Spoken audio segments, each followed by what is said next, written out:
So guys, what's going on? Welcome back to the channel. It's the match reaction for Manchester United 2, Sunderland 0, and my god, that was needed. It just feels so good to win a game at Old Trafford, score 2 goals, and keep a clean sheet, and it was convincing as well. You can't ask for more than that. Right before the international break, such an important win to get. Sunderland having a really good start to the season. Some people feared for this game that it could have been Amarin's last game, that Sunderland were going to win, and a rumours flying around that if Amarin did lose the game, he could have been sacked. So apparently it could have been his final game. So to all this negativity, to turn it into positivity with 2 goals, one from Mount, a great goal from Mount, a great touch and a great finish. Really good to see Mount thriving in this Manchester United squad. And for me, Mason Mount has to start against Liverpool at Anfield. That's the first player on the team sheet when it comes out. I want to see Mason Mount there. He deserves it because he just does everything so easily. He fits into Ruben Amarin's system perfectly. He offers Manchester United so much. He's a goal threat. He works hard, and he's just like his all-round game is just absolutely brilliant. And a great touch and a great finish by Mason Mount. Brian Mbeumo with the assist, and then Benjamin Sesko making it 2 goals in 2 games for the striker. Really happy for him. It finally seems like he's coming into a bit of form. He's finding his feet, and it wasn't just a goal. His whole game was really good. His hold-up play, he was coming into it. He was linking up play. His link-up play of Mbeumo and Amad Diallo was really good going forward. And it was just a pleasure to watch him today. It really was. I'm really happy. You can see he's clearly improving. He's slowly adapting to the Premier League. He's a presence in the box. He's a goal threat. He's a modern-day striker, which we need in the side. So that was really good to see him get another goal and have a really good performance after people trying to criticise him. He's just started. Yes, it's a lot different to the Wirtz situation because we were seeing signs from Sesko. His hold-up play is really good. His link-up play is getting better. He can score goals. He picks up good positions. He does a lot with his game. And this is exactly what we were missing with Rasmus Højlund. No offence to him. He's thriving in Italy. He's doing really good for Napoli right now. But, you know, he just offers us a different element.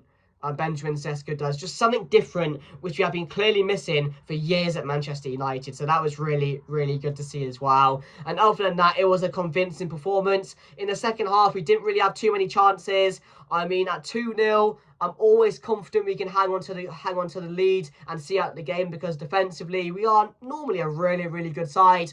And when I go 2-0 up, or when we go 2-0 up, I can confidently say we can go to a back 5 and we can see it out, and I have no issues with it. Yes, we're going to concede a few chances, but then your goalkeeper comes into it. And when you have a competent keeper who can save the ball, claim crosses, and save shots, it makes it so much easier. Who would have thought a competent keeper in goal would help you keep the ball out the back of the net? Oh my god, I have been missing this for so long. A keeper which can look good saving shots, can command his box. You should have seen the cheers at Old Trafford when he claimed that cross and fell to the floor. That's what we've been missing. We're at an all-time low. We are celebrating our keepers commanding a ball and dropping down to the ground and holding it on the floor. This is what we've been missing. We've had to endure Andre Onana and Bayindir, two players which I'm not convinced they're keepers. I'm not. They're not goalkeepers. This man already seems confident. He gives you a calm element. He commands his box. The players have confidence around him. And again, he's just a leader on the pitch as well. It's so refreshing. And some of the saves he was making as well were absolutely brilliant. A clean sheet on his debut. A good performance. I'll read out a couple of stats. 52 touches. His distribution as well was really good. 11 ball recoveries, 3 saves, 2 high claims, 1 sweeper action, and 0 goals conceded for Mr. Seny Lammens.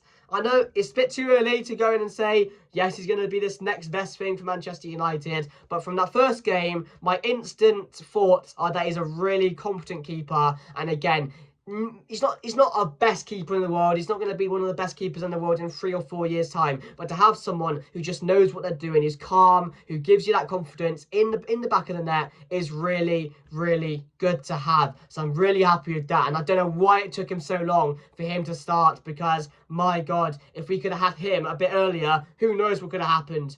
Who knows what could happen? But no, really solid from him. And overall, Mbeumo was good.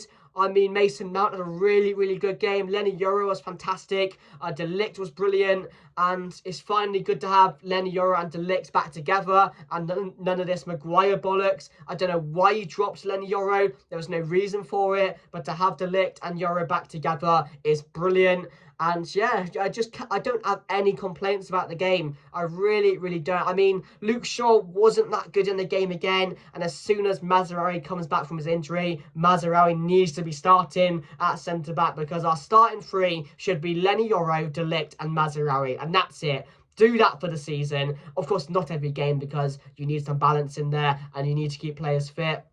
And you need to manage game time. So, I mean, Maguire can play a game now and then, but that has to be our main starting back three there, with Dorgu and Amad Diallo, because Diego Dallo as well. My God, he is stealing a living right now. I don't know how he went from our best player, was it last season or the season before, and where everyone was behind him, we had confidence in him, and we were like, this guy has the potential to be one of the best right backs in the league. He was 2 years ago, and now he's just gone to complete and utter shit. He looks a shadow of what he was. I don't know why. I don't know what's gone so wrong with him. The amount of times he gave away the ball, there was a moment early on where Sunderland had a big chance to score because he lost the ball because he wasn't concentrating. Again, there's so many silly mistakes, and going forward, he doesn't really offer us too much. So it has to be Amad Diallo and Dorgu for me. That has to be our fullbacks. Casemiro was all good. He was solid in the midfield. Picked up his usual yellow card. Bruno had a decent game. Nothing to shout about, but it was good to see us be a bit convincing in the game, score 2 goals, and look good in a game. Like, I can't come out of this game today seeing too many mistakes, and that's where the positives are for me today. And it's nothing special. It's Sunderland at the end of the day, but they were going into the game on really good form, had a really good start to the season, and Manchester United fans and rival fans were like, Sunderland could maybe get something here. There were rumours flying around that Amarin, that could have been his last game, that his job's on the line. So just, as I mentioned earlier, to get some positivity away from this negativity from that performance with 2 goals, a clean sheet, a new goalkeeper, again keeping a clean sheet as well in his debut, Sesko scoring again, fine with me. Going into the international break, really, really good. And next up is Liverpool at Anfield. And I will tell you what, there is no better time to play Liverpool. And we could go there and get a result at this rate. Who knows what could happen with the way Liverpool are playing. But yeah, let me know your man of the match, guys. My man of the match, I'm going to give it...